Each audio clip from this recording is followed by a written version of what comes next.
Análisis dogmático sentencia 1013 del 2021 de la Corte Suprema de Justicia con radicado 51186 del 3 de marzo de 2021, magistrado ponente Hugo Quintero Bernate, hechos jurídicamente relevantes. El 13 de febrero del 2021, siendo las 2 horas en el conjunto residencial Masuren 13, se encontraban dos grupos de personas compartiendo ubicados en el apartamento 203 y otro en el 403 de la misma torre. Los sujetos intercambiaron cigarrillo, licor y palabras que terminaron en bromas, insultos, escopitazos y lanzamiento de objetos, lo cual ocasionó un puñetazo del sujeto A al sujeto B. Cuando el sujeto C se enteró de lo sucedido, va a su habitación e inmediatamente sale a buscar al sujeto B, quien entra a la fuerza al apartamento, hace maniobras evasivas y al quedar frente a él saca de su pantalón un cuchillo y sin mediar palabra le asesta una puñalada en el tórax causándole la muerte. Instancias judiciales. Ante el juzgado 51 penal, la Fiscalía imputó cargos por el delito de homicidio agravado. En el juzgado 31 penal del circuito se formula acusación y en audiencias preparatorias el procesado acepta cargos sin los agravantes. También se impone al procesado la pena de 400 meses de prisión por su responsabilidad en calidad de autor del delito homicidio agravado.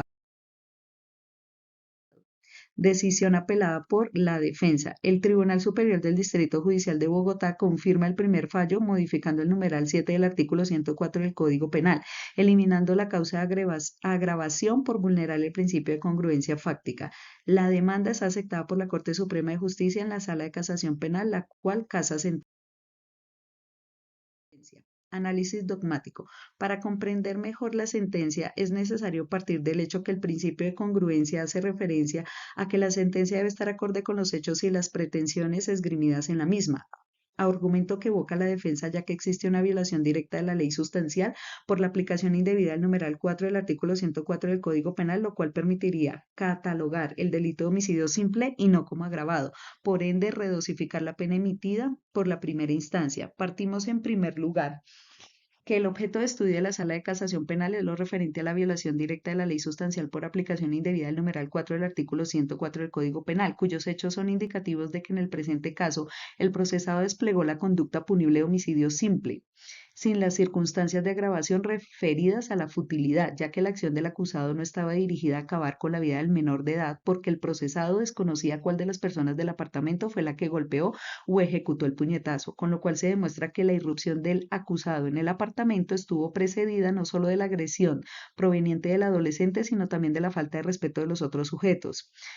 lo cual nos permite ubicar en esta sentencia en el esquema funcionalista, porque según la teoría de Jacobs y de Roxin, los sujetos deben responder a ciertos roles y expectativas comportamentales normativos, es decir, que cumplen con unas funciones específicas dentro de la sociedad cuyas normas regulan las mismas y permite mantener en vigencia el orden jurídico. En el homicidio agravado nos encontramos frente a un tipo penal subordinado, ya que no contiene la descripción de la conducta a sancionar, depende y aumenta la sanción de la conducta punible de homicidio simple en el artículo 103 del Código Penal, por lo cual el tipo contiene el supuesto de hecho y la sanción para quien incurra en el primero. Sin embargo, la defensa manifestó que una de las pretensiones es buscar una pena más justa, para lo cual la Corte realiza un proceso de tipicidad, que es la adecuación lógico-jurídico entre la conducta y el tipo penal por el que fue sancionado el autor, para establecer si la acción que realizó el acusado se ajusta o no a los requerimientos descritos en el tipo penal objetivo. En ese orden de ideas, el homicidio agravado por la futilidad es aquel que se realiza por motivos tan insignificantes que debe sancionarse con mayor severidad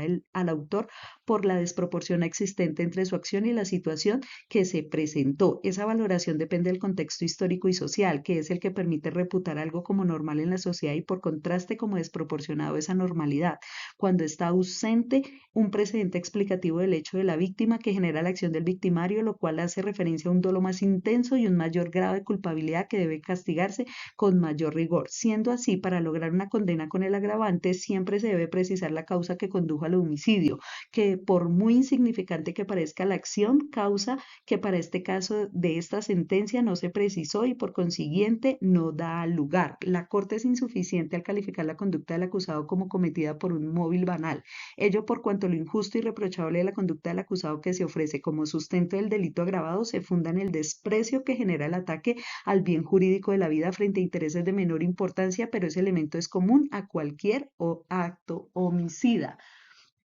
Por lo tanto, no desconoce la Corte que la conducta del acusado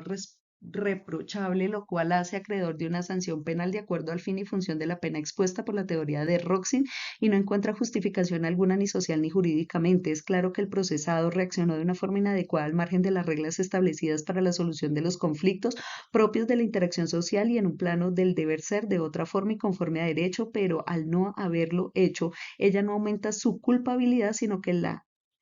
al ser el juicio de reproche uno de los elementos de la misma, es precisamente lo que la configura. La Corte también busca determinar si el acusado merece una pena mucho más alta que la que consagra el artículo 103, que trata del homicidio simple, ya que las pruebas determinan que las acciones ofensivas en las que participó el menor de edad víctima quebrantaron el buen trato que debía mediar la relación entre los residentes y que en cualquier conglomerado social resultan reprochables y motivaron el conflicto, que no solo constituyó una infracción a las reglas del manual de propietarios, sino que escalonaron a actos de agresión personal, física y verbal. Por lo tanto, el resultado se produjo en un contexto que antecede a una agresión por parte de la víctima y aunque el procesado actuó de manera errada y sin justificación social y legal, reaccionó a los insultos que se hicieron contra los sujetos que lo acompañaban. En concordancia, la sala cambia la pena impuesta en sentencia de primer grado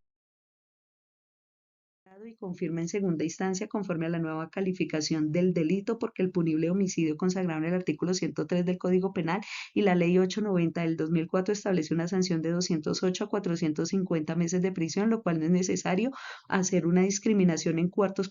punitivos toda vez que el acusado se le impuso la pena mínima y en la aplicación del principio de no reformatio impellus. Por lo tanto, se impone al procesado la pena principal de 208 meses de prisión en calidad del autor responsable del delito de homicidio simple consagrado en el artículo 103. Procesado que hizo una manifestación de culpabilidad frente a un homicidio simple, dejando claro que lo aceptaba sin los agravantes y desconociendo que la víctima era menor de edad. Esta redosificación de la pena concreta da por la verificación meramente objetiva y segundo, porque el procesado aceptó cargos de manera libre, consciente y voluntaria frente a un acontecimiento donde finalmente no se verificó las circunstancias agravantes y se demuestra que la acción no fue premeditada. En consecuencia, la manifestación que el procesado realizó de aceptar los cargos por homicidio simple lo hace merecedor a una rebaja de una tercera parte por el delito de homicidio simple consagrado en el artículo 103 del Código Penal, que es 208 meses de prisión, por lo cual la Corte resuelve casar parcialmente la sentencia proferida del 22 de junio del 2017 por el Tribunal Superior de Bogotá para eliminar la circunstancia de agravación del motivo fútil consagrado en el numeral 4 del artículo 104 del Código Penal. Segundo, reconocer que el procesado tiene derecho a la rebaja de pena de una tercera parte por haberse allanado a los cargos desde la audiencia preparatoria de acuerdo a lo explicado en la parte emotiva de la decisión. Tercero, condenar al procesado a la pena principal de 11 años, 6 meses y 18 días de prisión como responsable del delito de homicidio simple previsto en el artículo 103 del Código Penal. En el mismo monto se aplica la pena accesoria de inhabilitación para el ejercicio de derechos y funciones públicas. Muchas gracias.